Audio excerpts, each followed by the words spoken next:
Why do silent men say, I'm fine, when you know it and I know it, that they're lying? See, most people think that struggle looks loud, but for many men, they're struggling without you even knowing it. And it may not mean that men are lying at all as much as it may mean that they're just hiding. And they're also trying to ward off any breakdown or burnout or big obvious moment of cracking. But there's a lot more that meets the silence, because it's the kind of struggle that men often feel that it shatters most of their lives. Hi, I'm Branon Dempsey. Click a like, follow, and subscribe. I'm here to help you heal the wounds, own your story, and lead your life, because your story matters. Every day, this is about men waking up, doing the same old thing, handling responsibilities, showing up for people. From the outside, things may look fine and smooth, calm on the surface. And yeah, they may be functioning externally, but they look reliable, and people like them.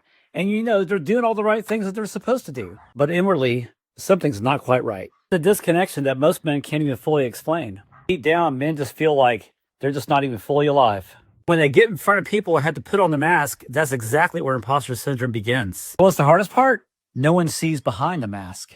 Because on the outside, there's technically nothing wrong.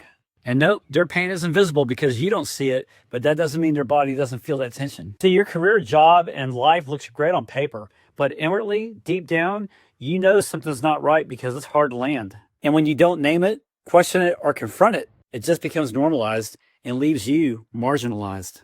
And that is where things get dangerous. See, I know, because a man can look great, that he's got it all together, looking fine for years, functioning well, and playing the part. But that danger is when they're not actually living. It's the part that keeps you in that emotional prison. Sometimes it feels like life is just standing still because nobody cares. That's something in your past, as far as childhood trauma, tragedy of event, pain, hurt. No matter how hard you push it down in life, it just finds a way to surface. And then the question is, how do you handle that? This is where most men just shut down. So the real answer when somebody asks if you're fine, remember, your story matters.